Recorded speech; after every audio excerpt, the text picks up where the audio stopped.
basically, in my eyes, what a coach truly is for a team is a coach is exactly what Boss Nasty says it is. It's a voice that's supposed to be there to keep your team calm, a voice that keeps you motivated, a voice that makes sure that you stay on top of the things that you're not supposed to have to truly focus on in games from moment to moment. It's basically like an assistant. I'm with Jerry on this one. I think coaching is important. The thing about coaching, which I think is really important, is that is it going to be something that guys use to get their friends behind the ropes and close to them sometimes? Sure, of course it is. Can we stop that? No. But what we need to do a better job of is identifying the guys who are out there who are doing this because they love it and because they realize that they're good at it and they can help a team and they can be a positive influence on a team. But people need to understand that there is a clear difference between a coach and between players. The point of a coach is to coach and to transfer knowledge and experience to those players to develop skilled athletes. That's the point of a coach in any sport. So why is it different in gaming? It's completely incomprehensible how it's different in gaming. I think that's interesting. I think one of the reasons it's different in gaming is because there really aren't that many people who can claim that they've successfully coached teams, to be honest. Coaches deserve more within our league. And I'm not disagreeing with you that there aren't bad coaches out there. There are. Oh, I'm not calling anyone bad. No, you just said they were bad coaches. Remember, you just said... No, I did not say they were bad coaches. I said they're helpers. Okay, well, if they believe they're a coach and you're calling them a helper, can you see where that would not be being a good coach, therefore a bad coach? Oh, I'm not saying they're a bad coach. They're just not qualified to be a coach. Not being qualified to do something doesn't make you bad or good. It just means that you're not qualified. You get the coaches to be more front and center in the relationships with the partner brands and in the content that we create. I want to do a series of pieces around what it takes to be a good coach. Not specific to any one game, but then getting into the games in particular. I want to have, kind of a coach's corner where you're able to go in and say, I want to be a better coach. What can I do?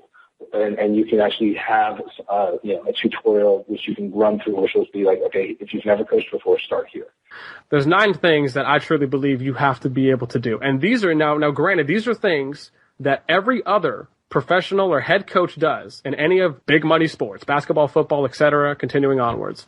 Number 1, I schedule the team for times they get off or when they get on, for when they're practicing, for when we're taking breaks to eat, everything. A lot of people may think that seems basic, but that is a necessity. Number 2, I create mental fitness for the team. I create exercises, training techniques, things that can train their mind to allow them to focus instead of relying on instinct, as the majority of gamers do when they end up playing. That's an interesting perspective. Give me an example of something that would be under that category that you would use. I would have 2 or 3 people play out a situation. I tell them, okay, you have 3 target areas that you have to check. You have to check your flank, meaning across the open field, over there into your core yard, or over there on the snipe ridge. Secondary, which is somebody coming on the inside of that wall from their courtyard or from their sniper side, if they're hugging that inside wall and trying to come in. And number 3, you need to be checking their open. And number 4, you need to be checking their courtyard or their, I guess you could say their hut, to be able to see what's going on the map in order to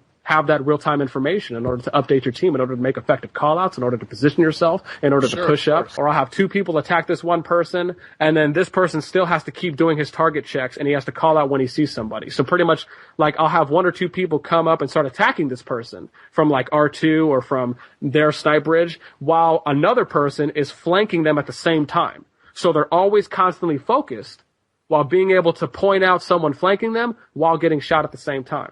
That in itself builds mental awareness. But so you as the coach, where are you when this is happening? Oh, I'm watching from a overhead perspective. Or from you can do it in Forge. Usually we do a lot of stuff in Forge just because I can watch them from an overhead perspective and I can see everything that's going on in the map, being able to be aware of everything that's going on so I can make sure everyone's doing their job. I can point out hits and then I have them rerun it over again. It's all about consistency. If you can't repetitively do something, you can't execute it in the game. That's exactly why, you have people like Roger Federer and all these tennis pros hit hundreds of forehands, hundreds of backhands a day. It's all about route memorization, muscle memory. I want to task the community and the players with coming back to us, telling us who are some coaches out there who make a difference, who, have a story to tell that we can shed some light on so that maybe we can help them find a team. So again, if you love what we're about, if you love competitive gaming and you were willing to, bust your ass to be a good coach, I got to do everything I can to try and support that. I gotta make sure that there's a reason that's justifiable in the end. Do you know the 4 things that all the coaches on the MLG circuit do? Not only have I referenced and I've sourced out to hundreds of people, but I've actually been and attended these events, watched these coaches very carefully, and have listened to what they have said. And I have been able to form a consensus through numerous amounts of research and supportive evidence. Number 1, they time dirty weapons and power whips. Number 2, they're there for minor callouts, even though the majority of them don't even make callouts. Number 3, they are there to pretty much hype up or be a cheerleader or stand behind them and create some motivation, even though the majority of them don't even do that. Number 4, some of them may actually watch VOD. Now, granted, I'm only mentioning the 4 things that actually benefit the team, but the majority of them can't even implement this VOD on a big impact for this team. And the number one reason why.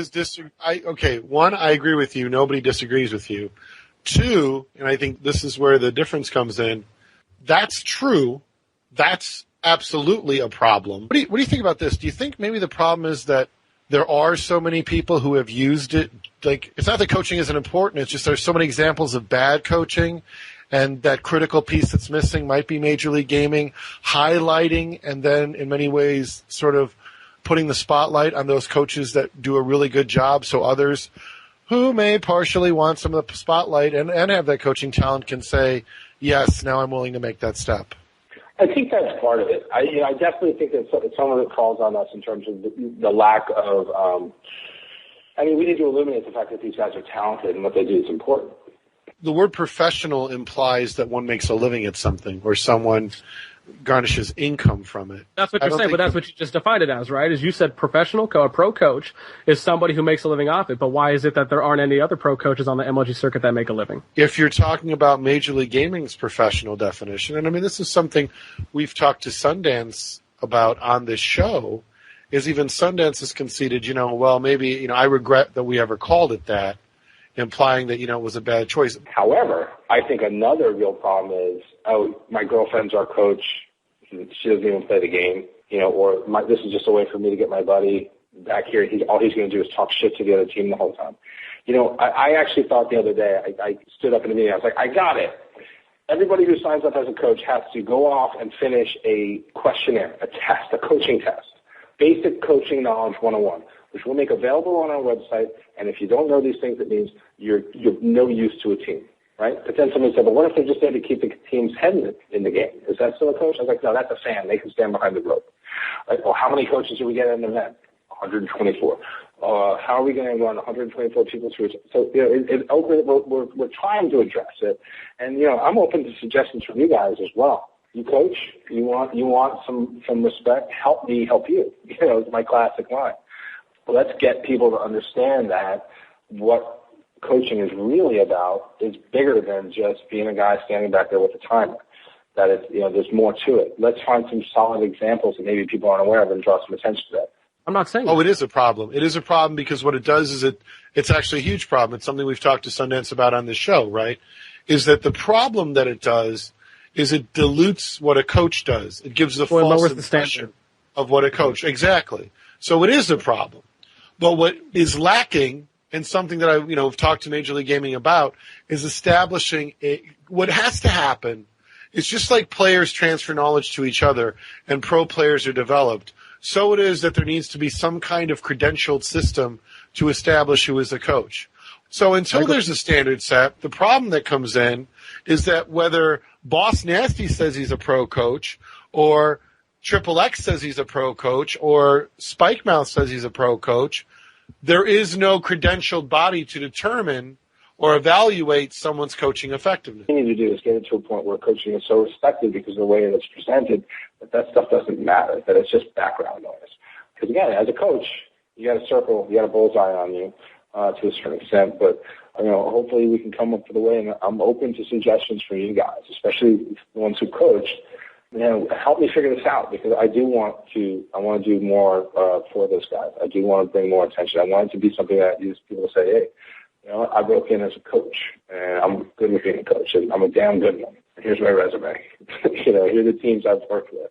Here are the players I've worked with. It exists in everything you can think of which is competitive. From spelling bee contestants have coaches. Come on. We have the ability to do this. You have to understand the opportunity has to be given. to produce results. Now, the opportunity itself is me having the chance to actually sit here and acquire 4 players that are willing to make the same level of dedication and commitment level that I am, and we're all on the same page. Then I'll be able to acquire results. I can't just pick up 4 people on the top of a leaderboard list or whatever it may be and sit here and, turn these dudes into ballers overnight. It doesn't work that way. I'm sorry. Nor am I implying that it would. I'm not saying that. You play a game, you have a rough game, a coach comes over and says, "Good, you got this, you're fine. We're about to play your best game type. Last time you played this, you went positive 15. Stuff like that, like context and help, because sometimes your teammates can't offer that up. So I think the coach is very important on that regard. In the regard of getting a team together and make sure they practice, very important. In terms of making sure that they do things like tweet and use Facebook and write blogs and do video blogging, very important. One result is more of a result than any other coach out there. Well, I'm going to disagree with you because I have coached before. My first introduction to coaching would be 2007, and our team won VVV Vision 1. So I can turn to anybody and say, there's my result. And by the way, we took second after that. Your team acquired that. You just tagged along. And I don't mean that in a negative way. I'm not trying to sit here and No. I'm just saying that anybody. Hold on. Whoa. Look at what you just did. Hold on a second. Look at what you just did. You just said to me, I didn't do anything. You have no knowledge of my work with the team before the event. None whatsoever. But you made an assumption. No, I didn't make an assumption. You agreed with me, those 4 things that every coach does. You didn't say, except me. You said everyone. You agreed to me 60 seconds ago that you agreed that every single coach out there does exactly that. Now, if you would have said, except me, and you would have provided me with what you did, then yeah, I wouldn't have responded the way I did. But you agreed. Therefore, you are included. I said MLG coaches in general. You can go rewind and listen to yourself. I specifically choose my words because I think before I speak. You know what? Then we miscommunicated, and that's fine. They said that coaching needs to improve. They said that coaching is at a low standard. They said that there's a lot of bad examples of coaching. They said that we're at a low standard in coaching. They said that we can't improve. They said they regretted calling players coaches, more so professional coaches. They said that they're looking for people that are passionate, that truly believe in their ability to coach. They said they're looking for someone to pioneer and lead the charge in coaching, in setting a real standard. I'm here, and I am setting the standard. And what we do and how we define ourselves as a coach. If you are someone who claims to be a coach, if you are someone who wants to be a coach, let me tell you this. The definition that's on your screen right now. If you do not sum up this definition on your screen, and make sure to reread it a couple times too, you do not have the right to call yourself a coach. Because you are an assistant. You are a helper. This is not a bad thing. But do not mistake the fact that a coach is a teacher. And the relationship between a coach and a player is that of the relationship between a teacher and a student. This is how the universal comprehension globally in the world of the word coach is perceived. A coach is a teacher, whereas a player is a student. Until people start realizing this, we will never progress as a scene, as a community. We will never raise the bar. But we have the ability to do so. We don't have to be ignorant. We can be open-minded. We can be willing to learn. We can be accepting. I hope this video and the things you heard here open your mind in order for us to get to that higher standard and to raise the bar just a little bit more. I'm Justin Boss Nasty Silva, and I'll catch you guys next time.